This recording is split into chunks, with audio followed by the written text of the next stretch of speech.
ಜೀವನ ಎಂಬ ಈ ಸುಂದರ ಪ್ರಯಾಣದಲ್ಲಿ ನಿಮ್ಮ ಸಂಗಾತಿ ಈ ಜೀವನ ಜಾತ್ರೆ. ಎಲ್ಲರಿಗೂ ನಮಸ್ಕಾರ.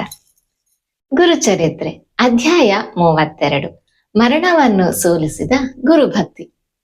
ಸಿದ್ಧಯೋಗಿಯು ನಾಮಧಾರಕನ ಮೂಲಕ ಗೃಹಿಣಿಯ ಕರ್ತವ್ಯಗಳನ್ನು ವಿವರಿಸಿದರು. ಗಂಡನ ಅಕಾಲ ಮರಣವಾದಲ್ಲಿ ಮಹಿಳೆಯು ನಿಯಮಿತ ಜೀವನ ಶೈಲಿಯನ್ನು ಪಾಲಿಸಬೇಕು.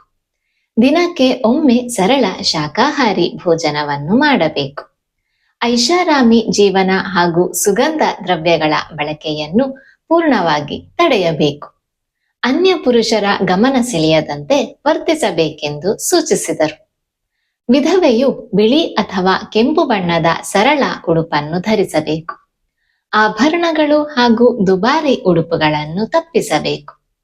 ಅವಳು ಗಂಡನ ಪರಲೋಕ ಸುಖಕ್ಕಾಗಿ ಕಾರ್ಯಮಗ್ನಳಾಗಿರಬೇಕು. ಈ ಸಂದರ್ಭದಲ್ಲಿ ಗುರುಗಳು ಸಿದ್ಧರಾಗಿ ಪ್ರತ್ಯಕ್ಷರಾದರು.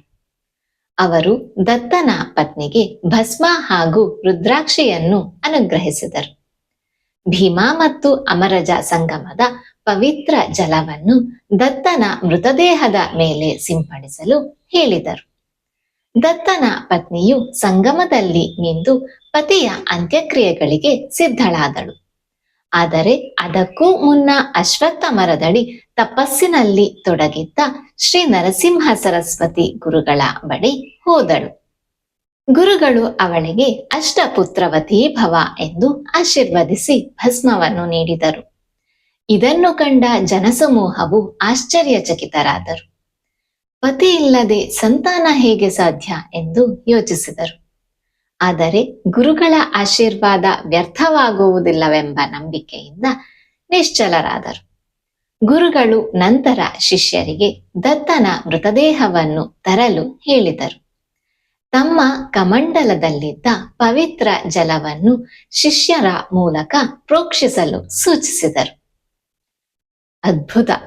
ದತ್ತನು ಪುನರ್ಜೀವಗೊಂಡನು. ದತ್ತನು ಗುರುಗಳನ್ನು ಕಂಡು ಈ ಮಹಾಪುರುಷರು ಯಾರು ಎಂದು ಪ್ರಶ್ನಿಸಿದನು. ಆಗ ಸಂತುಷ್ಟ ಪತ್ನಿಯು ನಡೆದ ಘಟನೆಯ ಸಂಪೂರ್ಣ ವಿವರಣೆಯನ್ನು ನೀಡಿದಳು. ದತ್ತನು ತಕ್ಷಣವೇ ಗುರುಗಳ ಪಾದಗಳಿಗೆ ಶರಣಾಗಿ ಪ್ರಣಾಮವನ್ನು ಸಲ್ಲಿಸಿದನು. ಆ ವೇಳೆ ಜನಸಮೂಹದಲ್ಲಿದ್ದ ಒಬ್ಬನು ಗುರುಗಳನ್ನು ಕೇಳಿದನು. ಸ್ವಾಮಿ, ಸತ್ತವರನ್ನು ಪುನರ್ಜೀವಗೊಳಿಸುವುದು ಸಾಧ್ಯವಿಲ್ಲವೆಂದು ಎಲ್ಲರಿಗೂ ತಿಳಿದಿದೆ. ಅದು ಸೃಷ್ಟಿಕರ್ತನ ಇಚ್ಛೆ. ಹೀಗಿರಲಾಗಿ ಇದು ಹೇಗೆ ಸಾಧ್ಯವಾಯಿತು ಎಂದು ಗುರುಗಳು ದೈವಿಕ ನಗುವಿನೊಂದಿಗೆ ಉತ್ತರಿಸಿದರು. ನೀನು ಹೇಳಿದ್ದು ಸತ್ಯ.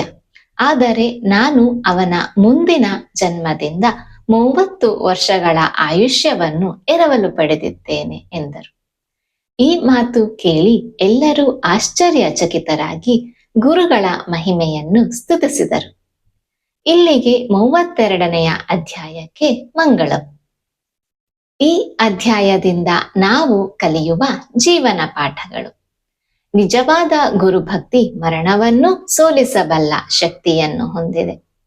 ದತ್ತನ ಪತ್ನಿಯ ಅಚಲ ನಂಬಿಕೆ, ಶ್ರದ್ಧೆ ಮತ್ತು ಗುರುಗಳ ಮೇಲಿನ ಸಂಪೂರ್ಣ ಶರಣಾಗತಿಯು ಅಸಾಧ್ಯವನ್ನೂ ಸಾಧ್ಯವನ್ನಾಗಿ ಮಾಡಿತು. ಸಂಕಟದ ಕ್ಷಣದಲ್ಲಿ ಕುಸಿಯದೆ ಧರ್ಮ ಮತ್ತು ಭಕ್ತಿಯ ಮಾರ್ಗವನ್ನು ಹಿಡಿದವಳಿಗೆ ದೈವ ಸಹಾಯ ಸ್ವತಃ ನಡೆಯುತ್ತದೆ ಎಂಬುದೇ ಈ ಕಥೆಯ ಮಹತ್ತರ ಪ್ರೇರಣೆಯಾಗಿದೆ. ಗುರುಗಳು ಕೇವಲ ದೇಹವಲ್ಲ, ಅವರು ದೈವಿಕ ಚೈತನ್ಯದ ಪ್ರತಿರೂಪ. ವಿಧಿ ಅಚಲವಾದರೂ ಗುರುಕೃಪೆ ವಿಧಿಯ ಮೇಲೆಯೇ ಕರುಣೆಯನ್ನು ತರಬಲ್ಲದು. ಭಕ್ತಿ, ಶರಣಾಗತಿ ಮತ್ತು ಶುದ್ಧ ಮನಸ್ಸು ಇದ್ದರೆ ದೈವಿಕ ಅನುಗ್ರಹಕ್ಕೆ ಯಾವುದೇ ಅಡ್ಡಿಯಿಲ್ಲ. ಜೀವನ ಮತ್ತು ಮರಣ ಎರಡೂ ದೈವಿಕ ನಿಯಮಗಳಾದರೂ ಗುರುಭಕ್ತಿ ಅವುಗಳ ಮಧ್ಯೆ ಸೇತುವೆಯಾಗಿ ಕಾರ್ಯನಿರ್ವಹಿಸುತ್ತದೆ. ಸಂಕಟದ ಸಮಯದಲ್ಲಿ ನಂಬಿಕೆಯನ್ನು ಕಳೆದುಕೊಳ್ಳಬಾರದು ಎಂಬುದು ಈ ಕಥೆಯ ಮೊದಲ ಪಾಠವಾಗಿದೆ. ಶುದ್ಧ ಜೀವನ ಶೈಲಿ ಮತ್ತು ನಿಯಮಬದ್ಧತೆ ಮನಸ್ಸಿಗೆ ಆಂತರಿಕ ಬಲವನ್ನು ನೀಡುತ್ತದೆ. ಗುರುಗಳ ಆಶೀರ್ವಾದ ಯಾವತ್ತೂ ವ್ಯರ್ಥವಾಗುವುದಿಲ್ಲ. ಅಸಾಧ್ಯವೆಂದು ಕಾಣುವ ಸಂದರ್ಭದಲ್ಲೂ ಭಕ್ತಿ ಅದ್ಭುತ ಫಲವನ್ನು ನೀಡುತ್ತದೆ. ಪ್ರಶ್ನೆಗಿಂತ ಶ್ರದ್ಧೆ ದೊಡ್ಡದು, ತರ್ಕಕ್ಕಿಂತ ನಂಬಿಕೆಯು ಶಕ್ತಿಶಾಲಿ. ಸ್ತ್ರೀಯ ಧೈರ್ಯ, ಶೀಲ ಮತ್ತು ಧರ್ಮನಿಷ್ಠೆ ಕುಟುಂಬವನ್ನೇ ಪುನರುಜ್ಜೀವನಗೊಳಿಸಬಲ್ಲದು. ಸಾರಾಂಶವಾಗಿ ಗುರುಭಕ್ತಿ ಎಂದರೆ ಕೇವಲ ವಂದನೆ ಅಲ್ಲ, ಅದು ಸಂಪೂರ್ಣ ಶರಣಾಗತಿ. ಆ ಶರಣಾಗತಿಯಲ್ಲಿ ಅಪಾರ ಶಕ್ತಿಯು ಅಡಗಿದೆ. ಭಕ್ತಿಯ ಜೊತೆಗೆ ಧರ್ಮ ಮತ್ತು ಶುದ್ಧ ಜೀವನವೂ ಇದ್ದರೆ ದೈವವು ಮನುಷ್ಯನಿಗಾಗಿ ಅಸಾಧ್ಯವನ್ನು ಸಾಧ್ಯ ಮಾಡುತ್ತದೆ. ಧನ್ಯವಾದಗಳು. ಶ್ರೀ ದತ್ತಾತ್ರೇಯಾರ್ಪಣಮಸ್ತು.